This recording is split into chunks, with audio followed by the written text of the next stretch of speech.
Ինչու է Սամվել Կարապետյանը որոշել մտնել քաղաքականություն։ Հայաստանում վերջի 30-35 տարվա ընթացքում մենք ունեցել ենք տարբեր ղեկավարներ։ Կարող ենք իրենց լավ ասել, կարող ենք վատ ասել, ունեցել ենք տարբեր ղեկավարներ։ Բոլոր ղեկավարները իշխանության գալուց հետո բոլորի հետ Կարապետյանը հանդիպել է եւ ասել է մի բան, որ իր հայրենիքին շարունակելու է աջակցել։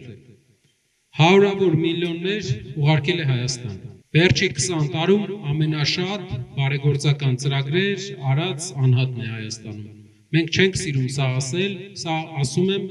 մյուս բանին բերելու համար։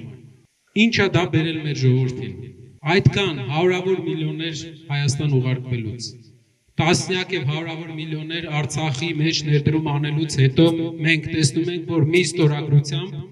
մենք կորցնում ենք այն ինչ կա Արցախում, իսկ Հայաստանում աղքատության հարցը չի լուծվում։ Հայաստանում մարդկանց կյանքի որակական փոփոխություն չի լինում։ Կարապետյանը տեսնում է, որ այս կան անելուց հետո ոչ մի փոփոխություն ոչ թե չի լինում, այլ երկրի ղեկավարությունը այս ղեկավարությունը վերցնում է լրիվ ուրիշ ուղի, վերցնում է գլուխ կախելու ուղի, որի ծայրը չի երևում։ Սկսում է հետևողական եկեղեցու դեմ արշավ։ Այսօր նա հայտարարել է, որ հայկական պահանջատիրությունը չի պաշտպանելու։ Դա գիտեք ինչ է նշանակում։ Ցեղասպանության ճանաչումը պետականային չի պահանջելու։ Այսօր հայտարարել, որի մասին մենք գիտենք 7 ամիս առաջ։ Սա կարող է ասեք, որ սա կարող է օգնել, որ լինի խաղաղություն։ Եկեք դիտարկենք, թե ինչ խաղաղություն է նա ուզում բերել։ Երկու ձևի խաղաղություն, թույլ ու ուժեղ։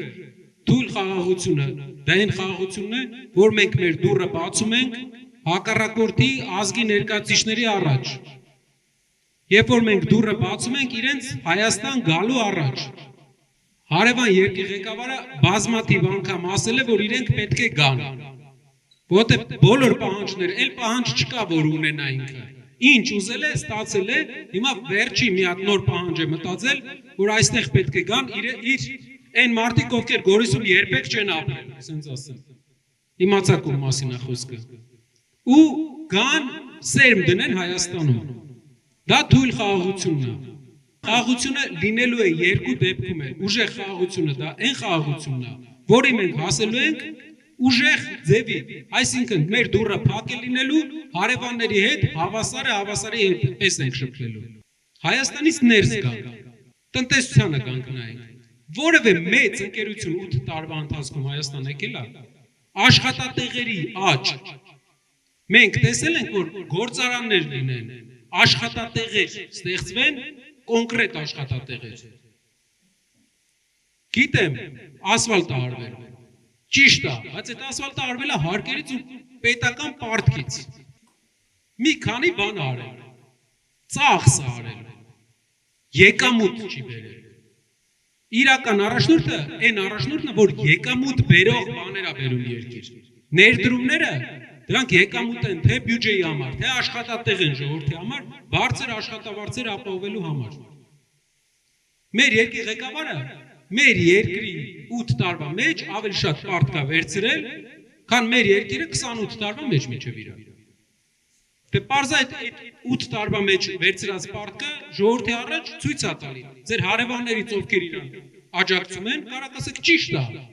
բայց այնքան պարտք է վերցրել, այս տարի այնքան պարտք է վերցրել, որ ինչևէ 4 տարին իրար հետ։ Այսինքն օրինակ 2000-ից 2004 թվականները իրար հետ։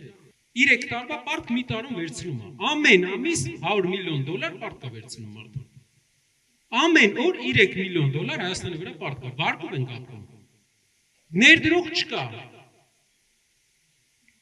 Ինչ է տալու տնտեսական ղեկավար Հայաստանի։ Մեր 4 ղեկավարներից ոչ մեկ տնտեսությունի մասնակից չի եղել։ Ունեցել ենք առաջին նախագահ եղել է լեզվաբան, քաղաքական գործիչ, երկրորդ նախագահ ինժեներական բազայով ռազմական գործիչ, երրորդ նախագահ գիտենք, չորրորդ վարչապետն էլ խմբագիրն է, գրում է, բայց դա երկիր պահելու ձև չի։ Մեր հայրենակիցներից շատերը, ձեր հարևանները կասեն, բայց ինքը խելոք է երևում, չգիտեմ, բան է երևում, ինչ են ասում, հասարակ է երևում, այ ձեր ցավը տանեմ, հələ հարևան գելերին նայեք։ Մենք գելի դեմը ինչ ենք հանել կռիվ։ Դրա համար էլ ուր եկել տակ ա տվել։ Տնտեսական գործերը մեր Վրաստանում աղքատությունը երկու անգամ իջել է։ Վրաստանը, որ Ռուսաստանի հետ պատերազմի sense քթի վրա էր, պատերազմից այս պահին այնքան հեռու է, ինչքան երևի մենք այդքան հեռու չենք։ Լուրջ ղեկավար էր, հեռու մնաց պատերազմից, սադրանքներից, աղքատությունը 8 տարում երկու անգամ կրճատեց։ 8 տարում երկու անգամ։ Ամեն տարի մոտավորապես 14 անգամ ավելի շատ ներդրում ա բերում։ Ու հայերը իրանց բնույթով ավելի ձեռներեց ազգեն։ Հայաստանից դուրս, եթե դուք տեսնեք մեր տարածաշրջանի ազգերից յուրաքանչյուրին կտեսնեք, որ ամենալավը հայն ա ապրում։ Դե ինչի՞ց է։ Ուղեղից աշխատասիրությունից, իսկ ինչու Հայաստանը տարածաշրջանի ամենաաղքատ ապրող երկիրն է։ Համակարգը տնտեսական գործիչ, տնտեսությունից հասկացող գործիչ չենք ունեցել մինչև հիմա։ Հիմա մեր առաջարկը վերջապես այսքան տարի հետո ամեն ինչ փորձել ենք։ Այս մեկը փորձենք։ Մարդ, ով փողի կարիք չունի, մարդ, ով արդեն հարուստ է գալիս,